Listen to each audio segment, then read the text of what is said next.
నమస్తే, welcome to red TV. నేను పద్మిని. ప్రస్తుతం మనతో పాటు neuropsychological therapist, numerologist and astrologer Madhavi garu ఉన్నారు. మాట్లాడదాం. మాధవి గారు నమస్తే అండి. నమస్తే పద్మిని. నాకైతే నా దృష్టిలో అన్ని ఐశ్వర్యాల్లోకెల్లా ఆరోగ్యమే అస్సలు సిసలైన ఐశ్వర్యంగా నేను భావిస్తాను. కరెక్ట్. నిజంగా హెల్దీగా ఉన్నామంటే అసలు ఏం అవసరం ఉంటుంది?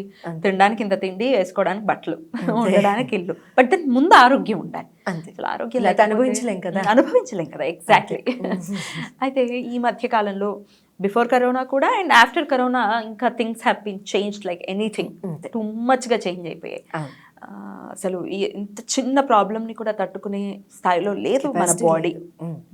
ఏం చేయాలండి ఈ హెల్త్కి? ఏదైనా చక్కటి, మీరు న్యూమరాలజిస్ట్ కూడా కాబట్టి ఏదైనా మంచి రెమెడీస్ చెప్తారా, లేకపోతే స్విచ్ వర్డ్స్ చెప్తారా? తప్పకుండా. ఇప్పుడు హెల్త్ అండ్ వెల్బీయింగ్ జనరల్గా మన ఇమ్యూనిటీస్ని బట్టి మనకి మారుతూ ఉంటుంది. అవును. మన ఫిజికల్ కేర్ ఏదైతే మనం తీసుకోవాలో అది మనం తీసుకుంటూ, మన ఎక్సర్సైజ్ రొటీన్లో మార్పులు చేర్పులు కాస్త చేసుకుంటూ, ఫుడ్ కంట్రోలు, డైట్ కంట్రోలు అవన్నీ కాస్త చేసుకుంటూ, టైంకి తింటూ, ఏమవుతుందంటే పద్మిని, మెడికల్ టర్మ్స్లో మన బాడీలో ఉన్న ఆర్గన్స్, ఇంటర్నల్ ఆర్గన్స్, వాటి ఓన్ స్కెడ్యూల్స్ ఉంటాయి. కొన్ని ఆర్గన్స్ రాత్రి 10 o'clock నుంచి అవి యాక్టివ్గా పనిచేస్తూ ఉంటాయి. లైక్ ప్యాంక్రియాస్ అని, గ్యాల్ బ్లాడర్ అని, ఈ మిగతా ఇంకా డైజెస్టివ్ రిలేటెడ్ అంటే ఏంటి, మనం నిద్రపోయిన తర్వాత అవి పనిచేస్తాయి ఎవ్రీ 1 hour. ఒక్కొక్క అవర్కి ఒక్కొక్క ఆర్గన్ పనిచేస్తుంటుందా? రైట్. అంటే లేదు, అంటే ఏమవుతుందంటే రాత్రి 10 o'clock నుంచి ప్యాంక్రియాసు, లివరు, గాల్ బ్లాడరు ఇలాంటివన్నీ కూడా, అందుకనే నైట్ షిఫ్ట్ చేసే వాళ్ళకి ఎక్కువగా హెల్త్ ఇష్యూస్ రావడానికి కారణం కూడా అదే. బయలాజికల్ సిస్టమ్ మనం రెస్ట్ తీసుకునే మోడ్లో ఉన్నప్పుడు ఆ ఆర్గన్స్ అన్నీ కూడా వర్క్ చేస్తూ ఉంటాయి. బయోమెట్రిక్ క్లాక్ అది డిస్టర్బ్ అయిపోతుంది వాళ్ళకి నైట్ షిఫ్ట్స్లో ఉన్నప్పుడు. అటువంటి పరిస్థితుల్లో ఈ ఆర్గన్స్ అనేవి సరిగ్గా వర్క్ చేయవు. అందుకనే వాళ్ళకి digestive problems, gas related issues.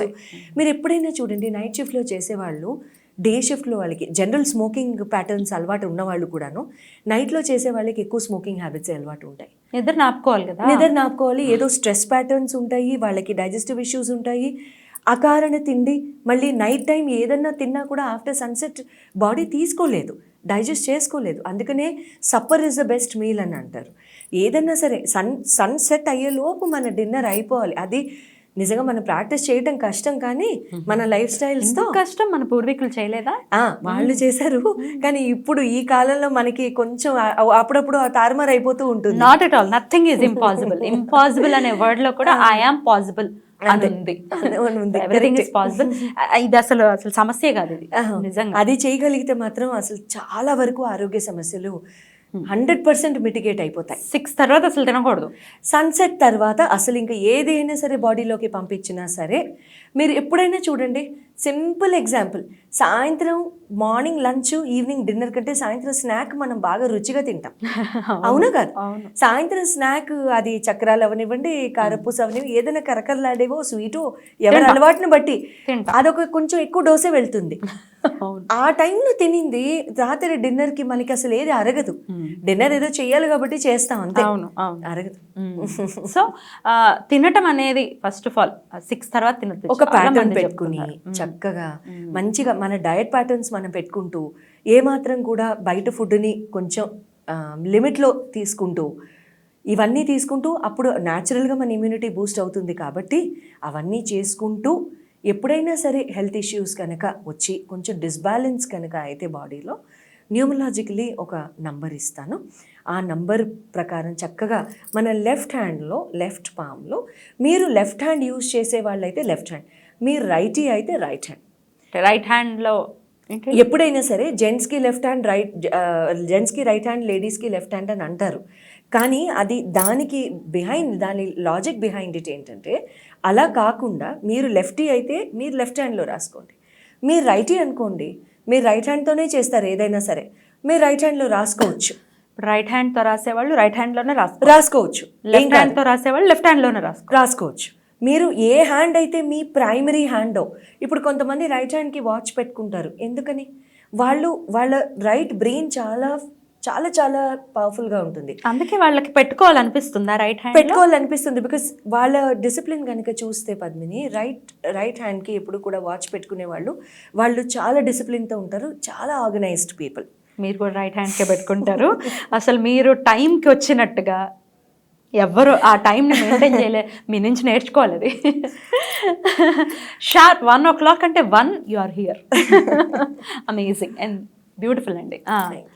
అయితే ఎప్పుడైనా సరే ఏదైనా చేస్తున్నప్పుడు కూడా రైట్ హ్యాండ్కి మీరు ఏదైనా రాసుకోవాలన్నప్పుడు కూడా మీరు లెఫ్ట్ హ్యాండ్కి మీరు రాసుకోవచ్చు, లెఫ్టీస్ అయితే. లేదండి మీరు రైట్ హ్యాండ్కి ఎక్కువ చేతులు కడిగేసుకుంటూ ఉంటాం, రాసింది పోతుంది అనుకుంటున్నారా, సరే అటువంటప్పుడు లెఫ్ట్ హ్యాండ్ మీద రాయండి. మీరు 3,396,815 396,815 3,396,815 ఎక్కడ రాసుకుంటారు? ఈ థంబ్ ఉంది కదా, థంబ్ కింద ఉన్న మౌంట్ ఉంది కదా, అక్కడ రాసుకోండి. కంటిన్యూస్గా రాసుకోవాలి. కంటిన్యూస్గా ఒక లైన్లోనే కింద రాయొద్దండి. ఒక నెంబర్ కింద రాయొద్దు. స్క్రోల్ అవుతుంది స్క్రీన్ మీద, కంగారు ఏం లేదు.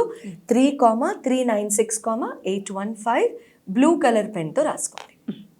ఎవరికైనా అనారోగ్యం ఉంది, మనకి భయం వేస్తుంది, మన జనరల్ వెల్బీయింగ్ కూడా బాగాలేదు, మన మెంటల్ స్టేట్ బాగాలేదు, వెల్బీయింగ్ బాగాలేదు, హెల్త్ రీత్యా బాగాలేదు, లేకపోతే మన ఫ్యామిలీ రీత్యా బాగాలేదు, ఏదో ఆ general wellbeing of the family బాగాలేదు, ఈ రెంటికి కూడా ఈ న్యూమరాలజికల్ కోడ్ అనేది చక్కగా పనిచేస్తుంది. కామా మాత్రం మిస్ చేయకండి, కామా ఉండాల్సిందే. 815 అని రాసేటప్పుడు కూడా ప్రతి నంబర్, ఇప్పుడు 3,396 రాస్తారు కదా, 396 ఎక్కువ స్పేస్ ఇవ్వద్దు.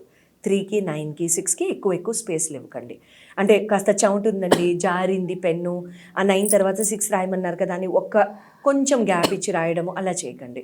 815 కూడాను మళ్ళీ 815 ఒక సింక్రనైజ్డ్ వేలో అదే ప్యాటర్న్లో అదే డిస్టెన్స్లో రాయండి. మీరు రాసి చూపిస్తారా ఒకసారి? తప్పకుండా. నా చేయి మీద రాసి చూపిస్తారా? Blue colour pen. సో చూసారు కదా, నా చేతి మీద ఇప్పుడు ఉంది కదా, ఇలా రాసుకోవాలి. నేను ఇది పెట్టింది మీకు కొంచెం క్లియర్గా అర్థమవుతుందని ఇలా పెట్టాను. 3,396,815 ఒక లైన్లో రాశారు, అంతే కదండి? అంతే. సో ఇలా రాసుకోవాలి.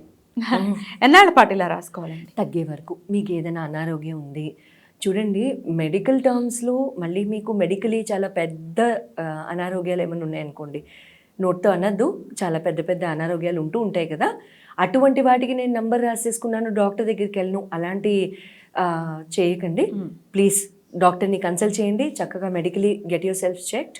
అదంతా చేసుకున్న తర్వాత చిన్న ఇప్పుడు ఫీవర్లు, వైరల్ ఫీవర్లు, కోల్డ్, డిప్రెషన్ ఇలాంటివి అది మానసిక రోగమేగా, అది స్వయంగా మనం తెచ్చుకునేది, దాన్ని మనం మాట్లాడుకుందాము. సో 3,396,815 అనేది ఆ తాత్కాలికంగా ఆ టెంపరీ అనారోగ్యం ఏదైతే ఉందో, ఒక్కొక్కసారి మనకి ఇవాళ జ్వరంగా ఉన్నట్టు అనిపిస్తుంది, కాస్త మెడిసిన్ వేసుకుని పడుకుంటా, చిన్న వాటికి మెడిసిన్స్ వేసేసుకోకుండా అటువంటి సందర్భాల్లో మీరు చక్కగా ఇలాంటి కోడ్స్ని ట్రై చేయొచ్చు.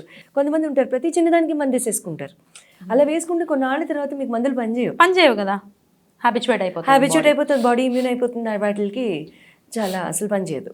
సో చాలా బాగుంది, చాలా చక్కటి రెమెడీ. అంటే పిల్లలకి, చిన్న పిల్లలు ఉంటారు కదా, వాళ్ళకు కూడా ఈ మధ్య ఇక్కడ హైదరాబాద్లో అయితే ఈ చలికి నిజంగా పిచ్చెక్కిపోతుంది. అంత చలి. వారం రోజులకి నా పరిస్థితి ఎలా ఉందంటే, జలుబు వస్తుంది, అది వారం రోజులు ఉంటుంది. వారం రోజులు ఇంకోసారి చెప్తా. ఈ హైదరాబాద్లో చలికి నా పరిస్థితి ఎలా ఉంది అంటే, నాకు జలుబు వస్తుంది, వారం రోజుల్లో తగ్గుతుంది, మళ్ళీ జలుబు వస్తుంది, మళ్ళీ వారం రోజుల్లో తగ్గుతుంది. దట్ మీన్స్ వారం అంతా ఇంకా జలుబులోనే ఉంటున్నాను నేను. ఇమ్యూనిటీ తగ్గిందని అర్థం. అన్నిసార్లు జలుబు అటాక్ చేస్తుంది అంటేనే, ఇమ్యూనిటీ తగ్గితేనే ఫస్ట్ జలుబు అటాక్ చేస్తుంది.